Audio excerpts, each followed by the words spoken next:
தேன்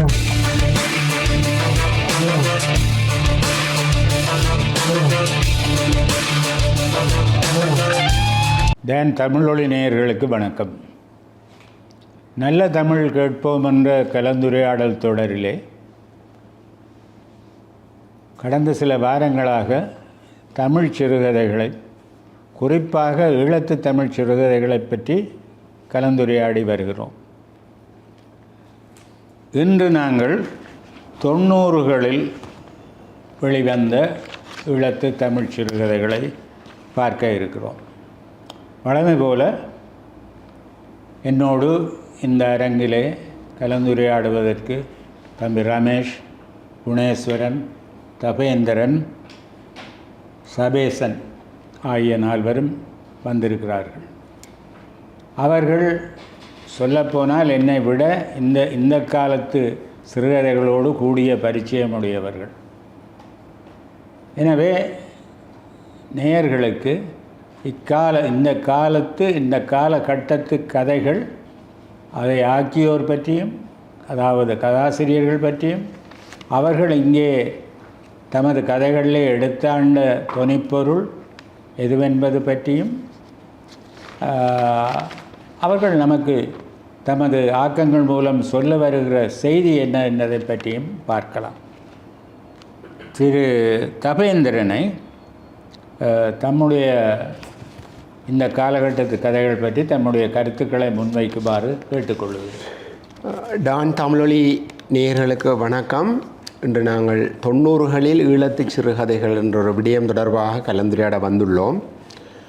ஆமாம், எங்களுடைய இலங்கை திருநாட்டின் வரலாற்றை எடுத்து பார்த்தால் 1980கள், 90கள், 2000கள் இந்த 30 வருடத்தை ஒரு அவலம் நிறைந்த ஆண்டாக எங்களுடைய வரலாறு காண்பித்துள்ளது. இன்னும் ஒரு வகையால் சொல்லப்போனால் இலங்கை மாதாவின் தரித்திரம் பிடித்த 3 தசாப்த காலம் என்று தான் சொல்ல வேண்டும். ஒரு வளங்கொழிக்கும் அழகான இலங்கை தீவை நாசமாக்கிய 3 தசாப்தங்கள். அந்த வகையில் 90களில் இருக்கின்றோம். இந்த 90களில் நாங்கள் பார்த்தோம் என்றால் 90ஆம் ஆண்டு ஜனவரி மாதம் யாழ்ப்பாணத்திலிருந்து இந்திய படைகள் வெளியேறின. மார்ச் மாதம், பங்குனி மாதம் திருவோணமலையிலிருந்து வெளியேறின. அப்பொழுது ஒரு அமைதி வந்தது. 90 ஜூன் 11ஆம் தேதி மட்டக்களப்பிலும் 15ஆம் தேதி யாழ்ப்பாணத்திலும் திரும்பவும் பெரும்போர் ஆரம்பித்து விட்டது. அப்பொழுது வந்த கதைகளை பார்த்தால் இந்த 90களின் காலப்பகுதியில் முக்கியமான பல நிகழ்வுகள் நடந்துள்ளது. ஒன்று, எங்களுடைய வாழ்வியல் மாற்றம். அதாவது யாழ்ப்பாணத்தில் கிட்டத்தட்ட 8 வருடங்கள் முற்றாக மின்சாரம் இல்லை. 8 வருடங்கள். இன்று 8 நிமிடங்களுக்கு நாங்கள் மின்சாரம் இருக்க இல்லாமல் துடிக்கின்றோம். அப்போ இந்த 90களில் போராட்டம், 95 அக்டோபர் மாதம் மாபெரும் இடம்பெயர்வு, மீளக்குடியமர்தல், பிறகு இந்த இராணுவ படை முகாம்கள், சந்திக்கு சந்தி சோதனை சாவடிகள், அதன் அவலங்கள் என்று சொல்லி நிறையவே இருக்கின்றன. இதில் 90ஆம் ஆண்டு ஜூன் மாதம் கலைமுகம் சஞ்சிகையில் எங்களுடைய மூத்த எழுத்தாளர் KR டேவிட் அவர்கள் புதைக்கவில்லை விதைக்கின்றோம் என்ற ஒரு சிறுகதையை படைத்துள்ளார். அந்த காலத்து சூழ்நிலையை, அதாவது அவர் 90களில் எழுதினாலும் அது 85, 86ஆம் ஆண்டு காலப்பகுதிக்குரிய கதையாகத்தான் எடுக்க வேண்டும். அவர் காலத்தை எழுதவில்லை. KR டேவிட் அவர்கள் ஒரு அற்புதமான படைப்பை செய்திருக்கின்றார். 71ஆம் ஆண்டிலிருந்து 2019ஆம் ஆண்டு வரையும் தான் எழுதி பிரசுரமாகிய சகல சிறுகதைகளையும் KR டேவிட் சிறுகதைகள் என்ற பெயரில் ஒரு தனி தொகுப்பாகியுள்ளார். அது ஒரு பாராட்டுதற்குரிய விடயம். அவருடைய பிள்ளைகளால் ஏற்பட்ட பொருளாதார செழுமை அதற்கு வாய்ப்பாக அமைந்துள்ளது. அதையிட்டு நாங்கள் அவரை பாராட்ட வேண்டும். அதில் அந்த தொகுப்பில் நான் 2 விடயங்களை கூறிவிட்டு அங்கால் செல்லாம். எங்களுடைய எழுத்தாளர் ராதேயன், சண்முகராசா ஜோஹரட்டம் என்று இயற்பெயரை கொண்ட ராதேயனுடைய அந்த மதிப்பீட்டுரையில் 2 வசனங்கள் எனக்கு பிடித்து கொண்டது. ஒரு படைப்பின் தரம் படைப்பாளனின் மானுடநேய பண்பிலேயே தங்கியுள்ளது. ஒரு படைப்பாளி மானுடநேயம் இருந்திருந்தால் தான் படைப்பின் தரம். அற்புதமான வசனம். அடுத்தது சொல்லுகின்ற ராதையன், நல்ல மனிதனாக வாழாத ஒருவனால் மக்களின் கருத்து நிலையை செழுமைப்படுத்தும் படைப்புகளை தரவே முடியாது. நல்ல மனிதனாக வாழ்ந்தால் தான் செழுமையான படைப்புகளை. இந்த KR டேவிட்டினுடைய இந்த சிறுகதையில் பார்த்தால் யாழ்ப்பாண கோட்டை இராணுவ முகாமை சுற்றி போராளி இயக்கங்கள், அவர் எந்த இயக்கம் என்றும் குறிப்பிடவில்லை, இருக்கின்றன. அதிலே பத்மன் ருபேஸ் என்று 2 பேருடைய பாத்திரங்களை கூறுகிறார். அதாவது நாவாந்துறையில் காவலுக்கு 2வது சுற்றுவட்டத்தில் காவலுக்கு நிற்கின்றார்கள். கோட்டை இராணுவ முகாமில் 1வது வட்டத்திற்கு அவர்களுடைய இயக்கம் முன்னுக்கு காவலுக்கு இருக்கின்றது. அப்பொழுது அந்த பத்மன் என்பவர் நீண்ட நாட்களாக பல வருடங்கள் போராளியாக இருந்து பக்குவப்பட்ட ஒருவர். ருபேஸ் என்ற ஒரு இளம் போராளி. அப்பொழுதுதான் இராணுவ பயிற்சி முடிந்து போராளிக்குரிய பயிற்சி முடிந்து அந்த சோதனைச்சாவடி கடமையில் வருகின்றார். அப்போ அந்த 2 ஒரு மூத்த போராளி, ஒரு இளநிலை போராளிகளுடைய மன ஓட்டம், அந்த இளநிலை போராளி உயிருக்கு பயப்படுகின்ற தன்மை.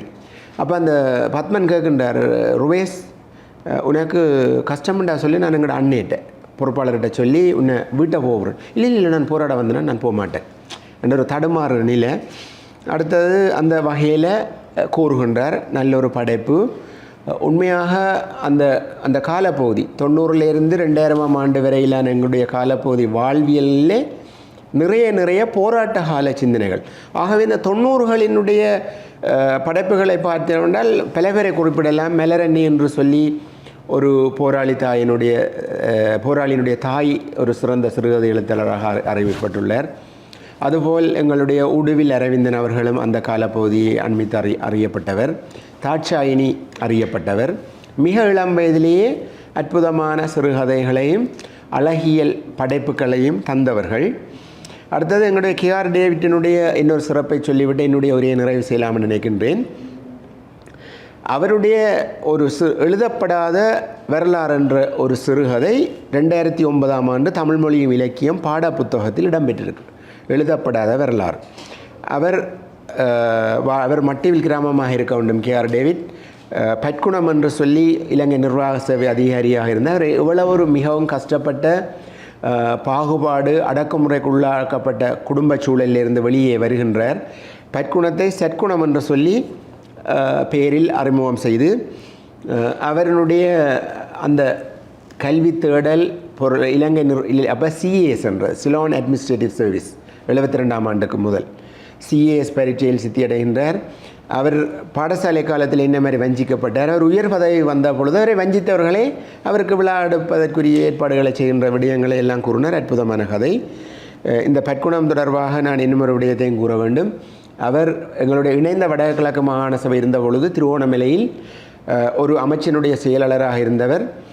அவர் இறந்த பொழுது திருவோணமலையில் உள்ள மக்கள் திருவோணமலை நகரத்திலிருந்து அன்றாதபுரம் சந்தி பாலைவிட்டு கிராமத்துக்கு போன அன்றாதபுரம் சந்தி, அதாவது கொழும்பு வீதி இங்கே வவுனியா வீதி சந்தி வரை வாழைகள் தோரணங்களை கட்டி மிகப்பெரிய அஞ்சலி செலுத்தியதாக நான் 97ஆம் ஆண்டு திருவோணமலை வாசியாகி அங்கு உத்தியோகத்தில் சேர்ந்த பொழுது கூறினார்கள். அதாவது அவரை அவ்வளவு தூரம் திருவோணமலை மக்கள் கொண்டாடி, அவர் யாழ்ப்பாணத்தை சேர்ந்தவர், திருவோணமலையில் எந்த தொடர்பும் இல்லை. திருவோணமலை மக்கள் ஏன் அவருக்கு இறுதி அஞ்சலி செலுத்தினார்கள் என்றால், அவர் சிற்றூழியர்கள் அடிமட்ட மக்களுடைய பிரச்சனையை ஆராய்ந்து அவர்களுக்கு அவர்களுடைய களநிலையிலே நின்று தீர்வையும் நிவாரணத்தையும் உதவிகளையும் வாழ்வாதாரத்தையும் மிகச் சிறப்பாக செய்த ஒருவர். அவருக்கு பின்பு யாருமே அவ்வாறு பேசப்படவில்லை என்று சொல்லி திருவோணமலை மக்கள் சொல்வார்கள். அப்படியான ஒரு சிறந்த படைப்பாளியினுடைய அவரை மையமாக வச்சு எழுதின கதைக்கு என்ன பேர் சொல்லுங்கள்? எழுதப்படாத வரலாறு. டேவிட் எழுதின கேஆர் டேவிட் எழுதினவர். அதில் பெட்குணத்துக்கு செட்குணம் என்று இருக்கின்றது. நான் தம்பலகாமம் பிரதேச பிரிவிலும் சமூக உத்தியோகத்தராக இருந்த பொழுது திருவாளர் பெட்குணம் அவர்கள் முதல் நியமனத்தில் தம்பலகாமன் குச்சவெளி டிஆர்ஓ பிரிவு கேரிய அதிகாரி, பின்னர் தம்பலகாமங்களுடைய ஆசான் பேரன்புக்குரிய சோ பத்மநாதன் ஐயாவும் முதல் நியமனம் தம்பலகாம் மகா வித்தியாலயம் ஆசிரியர். என்னுடைய அவரும் அங்கே டிஆர்ஓ இருந்தவர். என்னுடைய மனைவியை என்னை திருமணம் செய்த திருவோணமலையில் கடமையாற்றிய முதல் பள்ளிக்கூடமும் தம்பலகாம் மகா வித்தியாலயம் என்று கூறி அடுத்த இன்னொரு இதில் உரையாடுவோம். தபேந்திரன் குறிப்பிட்ட நிர்வாக சேவை அதிகாரி உயர் அதிகாரி பட்குணம். நீங்கள் சொன்னது போல் நான் முதல் நியமனத்தில் போய் தம்பலாமத்தில் மகாவித்தியாலயத்தில் ஆங்கில ஆசிரியராக இருக்கிற காலத்தில் சில மாதங்கள் முன்ன பின்ன வந்திருக்கலாம். பட்குணம் தம்பலாமன் டிஆர்ஓ, அப்போ ஏஜி என்ற பதவியில் நினைக்கிறேன் டிஆர்ஓவாக இருந்தவர்.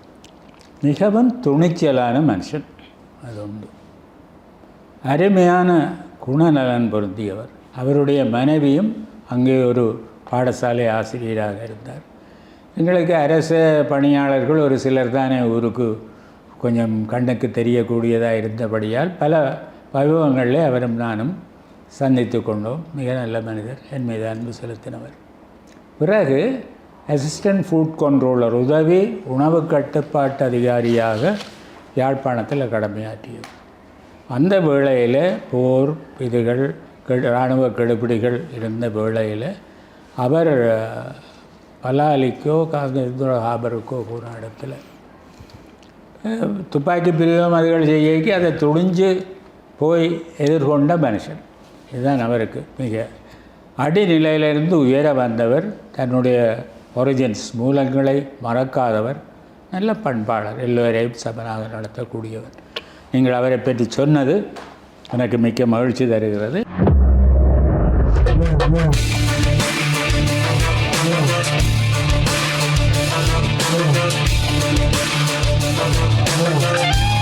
இனி இந்த காலகட்டத்தை பற்றி தம்பி ரமேஷ் பேச இருக்கிறார். 90களில் முன்பு விரிவாக சொன்ன எழுத்தாளர்களை தவிர்த்து இன்னும் விடுபட்ட அல்லது மேலதிகமாக சொல்லுகிற சிலரை நீங்கள் எங்களுடைய பார்வை பரப்புக்குள்ளே கொண்டு வரலாம். நன்றி சோபா சருக்கு நன்றியை சொல்லிக்கொண்டு டேம் நேர்களுக்கு மாலை வந்தனங்கள். உண்மையில் ஒரு நல்ல மாலை பொழுதில் சந்திக்கின்றோம். அதே சமயம் பட்குணம் ஐயாவை பற்றி கதைத்திருந்தார்கள். உண்மையில் மட்டக்களப்பை பொறுத்தவரையில், அதாவது குறிப்பாக கிழக்கு மாகாணத்தை பொறுத்தவரையில் மிக முக்கியமான ஒருவராக அவர் அறியப்படுற. அதே சமயம் உலக தமிழராட்சி மாநாடு மட்டக்களப்பில் நடைபெற்ற போது அங்கே ஒரு சிறப்பு மலர் ஒன்று கொண்டு வரப்படுகிறது. அதில் மட்டக்களப்பின் நூல்கள் பற்றிய பிப்ளோகிராஃபியை அவர் அதில் செய்திருந்தார். அந்த சேவை என்றைக்குமே மறக்க முடியாத ஒரு ஆவணமாகவும் இருக்குது. அதே நேரத்தில் கவிதைகளில் இருக்கிற உட்கூறுகள் பற்றி அவர் எழுதியிருந்த விஷயங்கள், பட்டுக்கோட்டை, குறிப்பாக பட்டுக்கோட்டை கல்யாண சுந்தரனுடைய பாடல்கள் பற்றிய ஆய்வுகள் எல்லாம் விரிவாக பார்க்க வேண்டிய உண்டு. நான் 90கள் சிறுகதைக்குள்ளே வாரேன். 90கள் சிறுகதைகளை பொறுத்தவரையில் அந்த காலகட்டம் மிக முக்கியமான காலகட்டமாக சொல்லப்படுகிறது. குறிப்பாக கிழக்கிலங்கையில் மக்கள் அதிக அளவில் பாதிக்கப்பட்ட ஒரு காலகட்டம். கொக்கட்டிச்சோலை படுகொலை, அதே நேரத்தில் வந்தாரமுலை படுகொலை என்று சொல்லி, அப்படியே சத்ருகொண்டான் படுகொலை என்று சொல்லி அப்படியே நீண்டு கொண்டே அந்த சரித்திரம் நீண்டு கொண்டே செல்லும். அதே சமயத்தில் 1983களுக்கு பிறகு இருந்த இனக்கலவரங்கள் சுவடுகள் வந்து மனித உரிமைகளை பாதிக்க தொடங்குது. அந்த மனித உரிமைகளின் காரணமாக ஆயுதமேந்திய இளைஞர்களுடைய புரட்சி ஆரம்பமாகுது. அந்த வகையில் சிறுகதை இன்னொரு தளத்தை நோக்கி நகர வேண்டிய ஒரு தேவை, மறைமுகமாக சூசகமாக பேச வேண்டிய விஷயங்களை பேசுகிற தன்மை, புதிய வடிவங்களுக்கு ஊடாக சிறுகதைகளில் புனைகிற ஆற்றல் என்று சொல்லி அந்த சிறுகதை இன்னொரு தளத்தை நோக்கி செல்லுது. ஏலவே இருந்த மாதிரி உயிரழிவுகள், சொத்தழிவுகள், இடம்பெயர்வு, அகதி வாழ்க்கை என்று சொல்லி அது சரியான முறை, அது பாரதூரமான முறையில் சிறுகதைகளில் முன்வைக்கப்படுகிறது.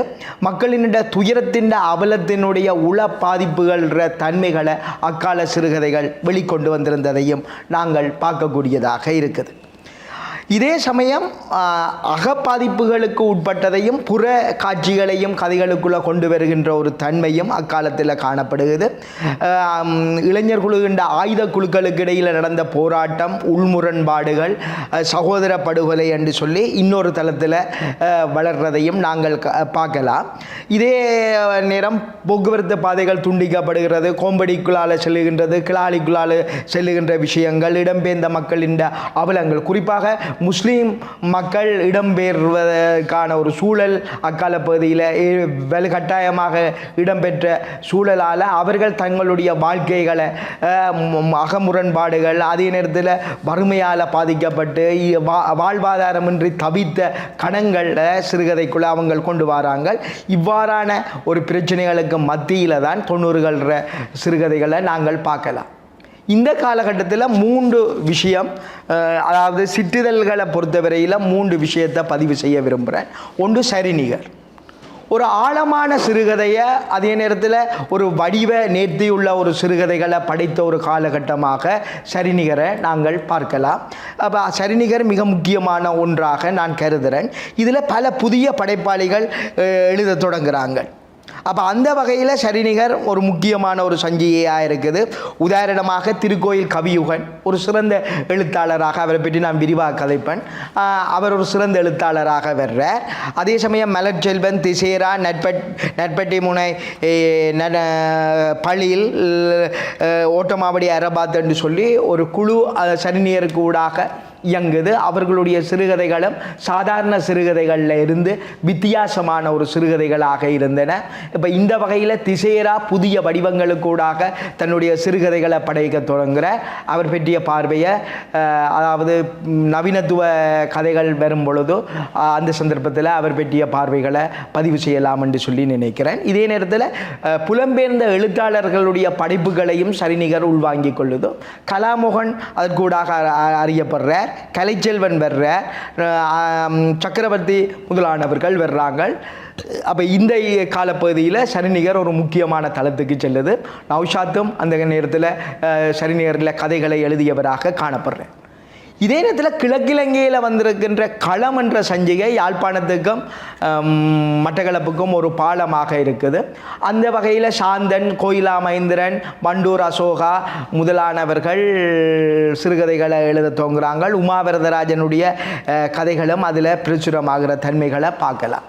கிழக்கிழங்கையில் வந்த இன்னொரு மிக முக்கியமான இதழ், ஒருத்தருமே அறியப்படாத ஒரு இதழ், ஆனால் மருதூர் பாரி அவர்களால் கொண்டு வரப்பட்ட முனைப்பு என்ற இதழ் மிக முக்கியமான சிறுகதைகளை கொண்டு வருகிறது. கூடுதலான முஸ்லீம் மக்களினுடைய வாழ்வியல் அவலங்கள், முஸ்லீம் மக்களினுடைய பிரச்சனைகளை அந்த இதழ் பேசிச்சது. அதில் மன்சூர் எனக்கு வேலை கிடைத்தது. அப்துல் ரவுப், அதாவது மருதூர் கொத்தண்ட மகன் அப்துல் ரவுப் அதில் சிறுகதை எழுதியிருந்தார். முசாமில் பிரார்த்தனைகள் குறித்த ஒரு பதிவும் அதில் வந்ததாக நான் அறிகிறேன். அதே நேரத்தில் சண்முகலிங்கம் சொல்ற மனிதநேயமும் மண்ணாங்கட்டியும் மிக முக்கியமான ஒரு கதை, அதை பற்றி விரிவாக கதைக்கலாம். அவர் அவர் கதைகளையும் உள்வாங்கி கொண்டு முனைப்பு முழுக்க மருதூர் பாரியும் அதில் சிறுகதை முழுக்க முஸ்லீம் மக்களினுடைய வாழ்க்கை, தமிழ் மக்களினுடைய இன உணர்வு, ரெண்டு பேருக்கும் இடையில் பரஸ்பர உறவுகளை வளர்த்த ஒரு சஞ்சிகையாக அடையாளம் காணப்படுகிறது. முக்கியமான ஒரு சஞ்சிகையாக நான் அதை கருதுகிறேன். அப்போ இந்த இதுகளில் இருந்து ஒரு நேர்த்தியான ஒரு சிறு கட்டமைப்பொண்டு வளருது. அப்போ அந்த வகையில் அது கூடுதலாக பார்க்க வேண்டிய ஒரு தேவை எங்களுக்கு இருக்குது. அப்போ இந்த அடிப்படையில் சிறுகதைகள்ன்ற ஒரு பொதுவான விஷயத்தை சொல்லி தனித்தனியாக ஒவ்வொரு ஆளையும் உரையாடலாம். அடுத்த சந்தர்ப்பத்தில் நான் அதை பற்றி கதைக்கிறேன். நன்றி. புதிய கிழக்கிலிருந்து குறிப்பாக வெளிவந்த சஞ்சிகைகள், அதற்கு முன்பு சரிநிகரை பற்றி சொன்னீங்கள், அது கொழும்பில் இருந்து வந்தது. இந்த சஞ்சிகைகள் அல்லது சிறு சஞ்சிகைகள் பல எழுத்தாளர்களுக்கு களமமைத்து கொடுத்திருக்கு. இந்த சஞ்சிகைகள் எழுதினவர்கள் காலப்போக்கில் விஸ்வரூபம் எடுத்து தங்களுடைய இருப்பை உணர்த்தியிருக்கிறார்கள் என்பது முக்கியம். முனைப்பு பற்றி நானும் நீங்கள் சொன்னபடி கேள்விப்படவே இல்லை. ஆனால் முஸ்லீம் எழுத்தாளர்கள் பலரை ஊக்குவித்தது முனைப்பு என்ற செய்தியை சொல்லியிருக்கிறீர்கள். இன்னொன்று, அது இவ்வளவு காலம் நடந்த பிறகு அதை சொல்லாமல் விடுறது சரியில்லை. முஸ்லீம்கள் இடம்பெயர்ந்ததை விட முஸ்லீம்கள் வெளியேற்றம் என்பதுதான் சரியான தொடர். யார் செய்தாலும் அது முஸ்லீம்களுடைய வெளியேற்றம் ஒரு சோகமான கசப்பான காலகட்டம். கவிதை உலகத்தில் நான் நிறையவே ஊடாடுகிறவன். முல்லை முஸ்ரிஃபா என்ற கவிஞர் கொழும்பில் இருக்கிறார். அவர் பூர்வீகம் முல்லைத்தீவை சேர்ந்தவர். இந்த வெளியேற்றம் எவ்வளவு கசப்பானது, எவ்வளவு தாங்கிக் கொள்ள இயலாது என்பதை அவருடைய கவிதைகள் பேசும், நிறைய பேர் பேசும். எனவே அது ஒரு கசப்பான, நாங்கள் திரும்பி பார்க்க விரும்பாததாக இருக்கலாம், ஆனால் பார்க்க வேண்டிய ஒரு கட்டம்.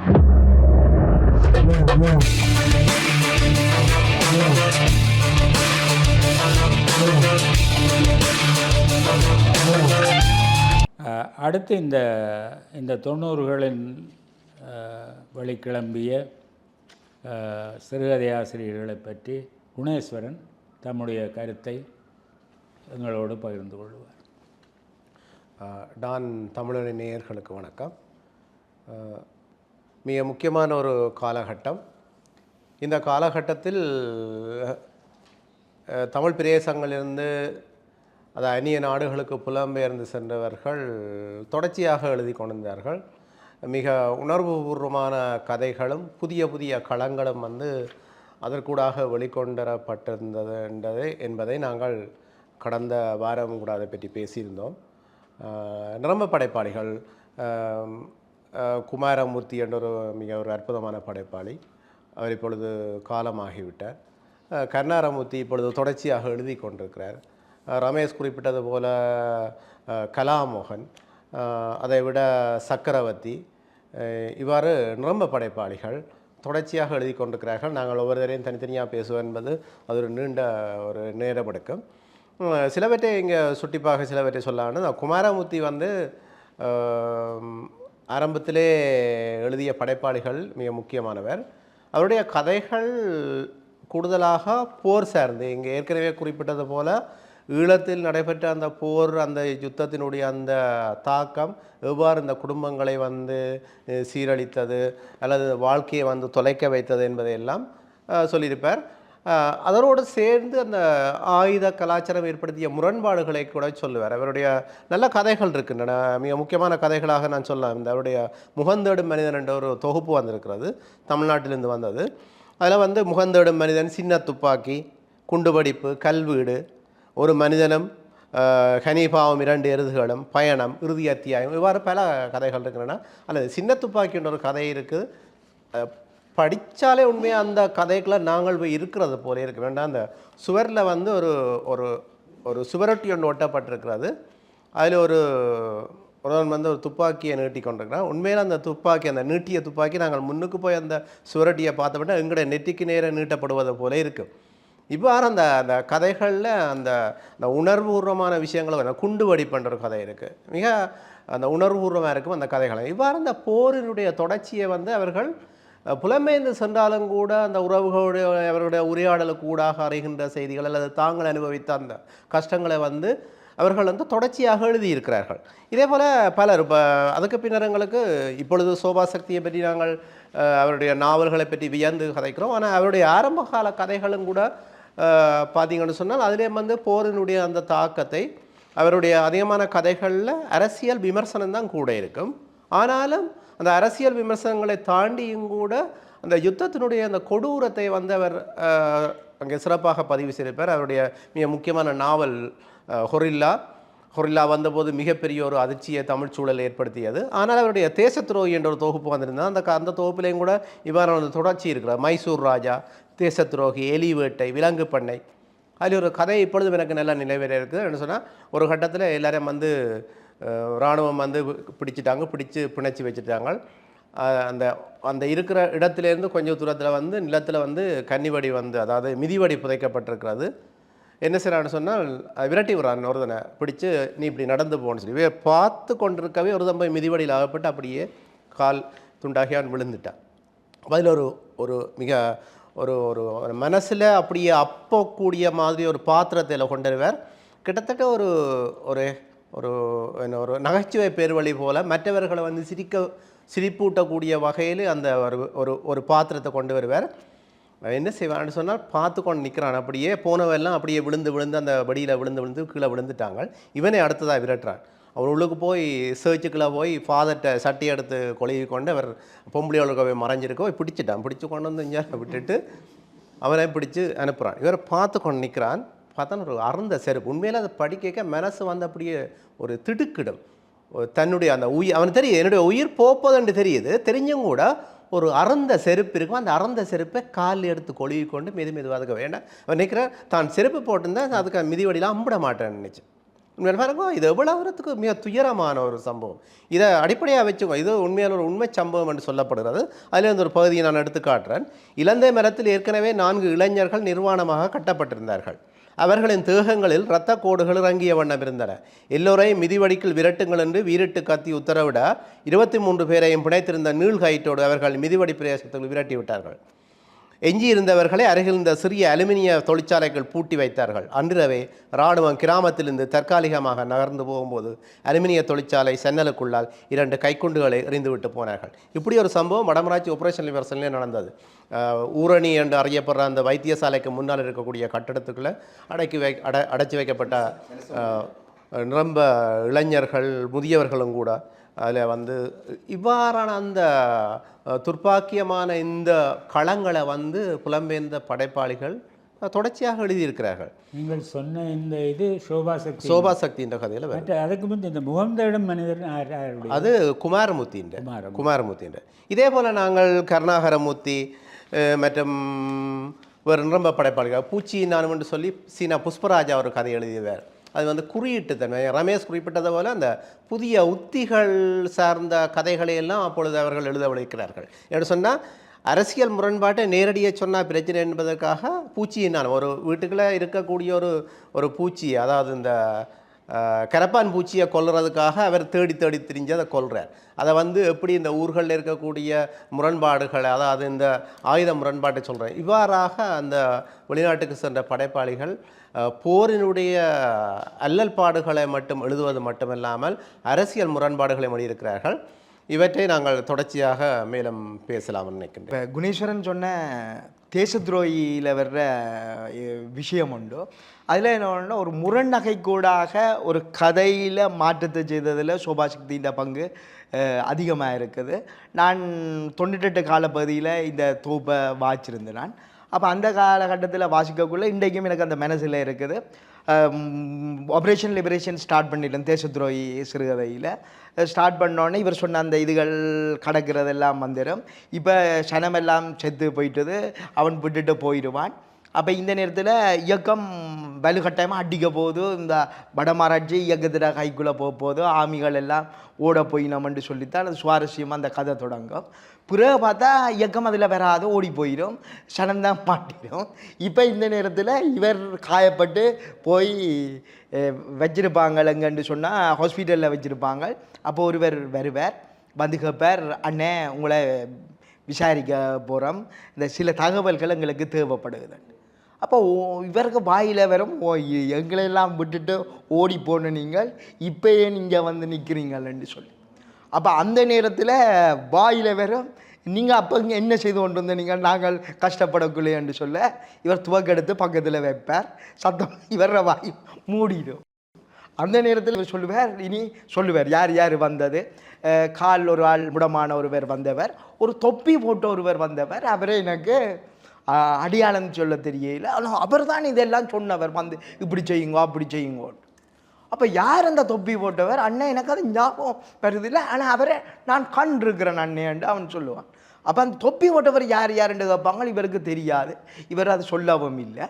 பிறகு இவர் என்ன செய்வார், வருவார், வந்து டக்ளஸ் தேவானந்தா வந்ததெல்லாம் சொல்கிறார், அங்கே வந்தவர்ன்றெல்லாம். இந்த தொப்பி போட்டவர் யார் யாருன்னு போட்டு இவர் கொழும்புக்கு வந்துடுவார். இப்போ பிரச்சனை முடிஞ்சு கொழும்புக்கு வந்துடுவார். கொழும்புக்கு வந்துட்டு பார்த்தா தொப்பி போட்டவர் முகம் இருக்கும். இவர் கிட்ட போய் யாருன்னு பார்த்தா, அட நம்ம ரணில் விக்ரமசிங்கே இல்லை சொல்லுவேன். அதில் தான் அந்த நகைச்சுவைன்ற உச்ச கட்டம். தேச துரோகிண்டா யார், இயக்கமா தேச துரோகியா அல்லது இராணுவம் தேச துரோகியா, மக்கள் தேச துரோகியான்ற அந்த 3 இதையும் ஒன்றுக்குள்ளே கொண்டு வந்து ஒரு நகைச்சுவையோட அந்த கதையை சோபா சக்தி முடிக்கும். அது உண்மையில் அந்த நேரத்தில் ஒரு ட்ரெண்டாக பேசப்பட்ட ஒரு விஷயம். நன்றி சார். ஒரு விஷயம் உங்கள் இருவருடைய உரையாடலில் வந்து என்னென்றால், புலம்பெயர் எழுத்தாளர்கள் அல்லது இங்கே பாதிப்புகளுக்கு சாட்சியாக இருந்தவர்கள், பாதிக்கப்பட்டு போனவர்கள் எழுதியது அல்லது இதில் நேரில் சம்பந்தப்படாதவர்கள் கேள்வியில் தான் என்னுடைய பங்களிப்பை செய்ய வேண்டும் என்று இந்த மோதல்களை அகமுரண்பாடுகளை பற்றி எழுதினதெல்லாம் சொல்லியிருக்கிறீர்கள். ஆனால் எனக்கு இதில் ஒரு சந்தேகம். கருணாகரமூர்த்தி அவரோடு எனக்கு தொடர்பு இருக்குது. கருணாகரமூர்த்தி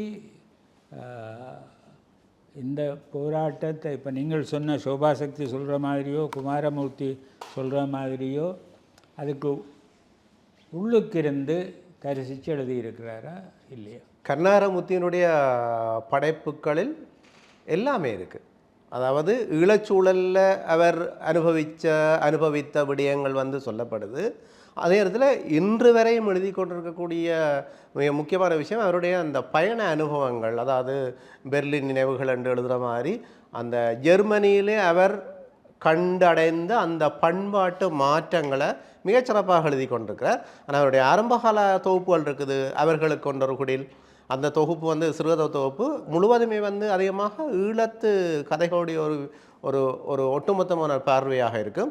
அதை தவிர புலம்பெயர்ந்திருக்கக்கூடிய வேட்டி சமூகங்கள் அல்ல வேட்டி நாட்டவர்களுடைய கிட்டத்தட்ட நான் பார்க்குறேன்னு சொன்னால் ஒரு வகையில் முத்துலிங்கம் போல, ஆசி கந்தராஜா போல ஒரு ஒரு ஒரு பொதுவான உலக பொதுமையான சில பாத்திரங்களை எல்லாம் கொண்டு வந்து சேர்க்கிற தன்மையும் இருக்குது. அவருடைய கலைஞன் என்ற ஒரு அருமையான தொகுப்பு இருக்குது. எப்படி அந்த ஜிப்சிகள், அது நாடோடிகள் பற்றிய கதைகள் எல்லாம் இருக்குது. ஆகவே கருணாரமூர்த்தியிட எல்லாம் இருக்குது. தாயக நினைவு சார்ந்த கதைகளும் இருக்குது, புகழிடத்து பண்பாட்டு நினைவுகள் இருக்குது, மேலத்தேவர்களுடைய அந்த வாழ்க்கை முறைகள் எல்லாவற்றையும் தொடர்ச்சியாக எழுதி கொண்டிருக்கிறார். கருணாரமூர்த்தியினுடைய கதைகளில் நீங்கள் சொன்ன அந்த மேலைத்தேய, குறிப்பாக ஜெர்மனி அங்கே இருக்கிறவர்கள், அதற்கு மேலாலே அந்த மக்களுடைய அனுபவங்கள், அதுக்கு மேலாக அவருக்கு இருந்த வாய்ப்பு அனுகூலம் என்னென்றால் அவர் டாக்ஸி ஓட்டுறவர்.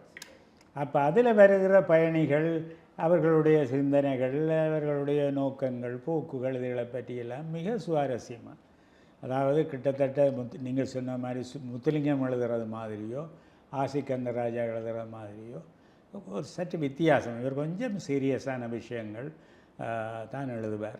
அதில் எனக்கு இன்றும் அவரோட தொடர்பு இருக்குது. அவருடைய எழுத்து எனக்கு பிடிக்கும். அவரோட முதலாவது தொகுதி ஒரு அகதி உருவாகும் நேரம்.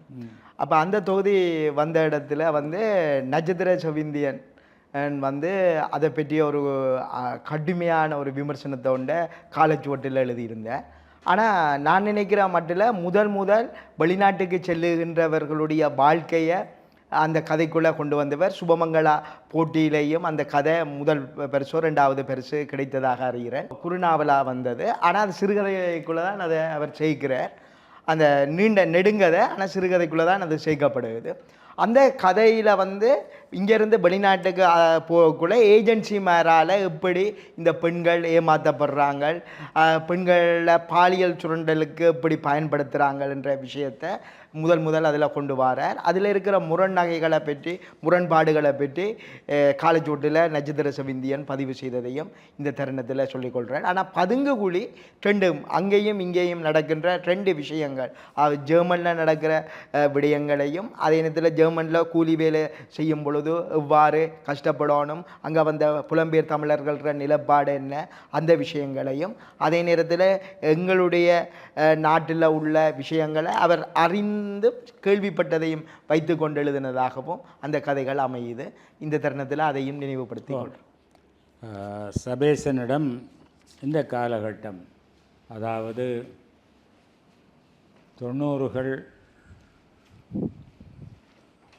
90களிலே வந்த ஈழத்து தமிழ்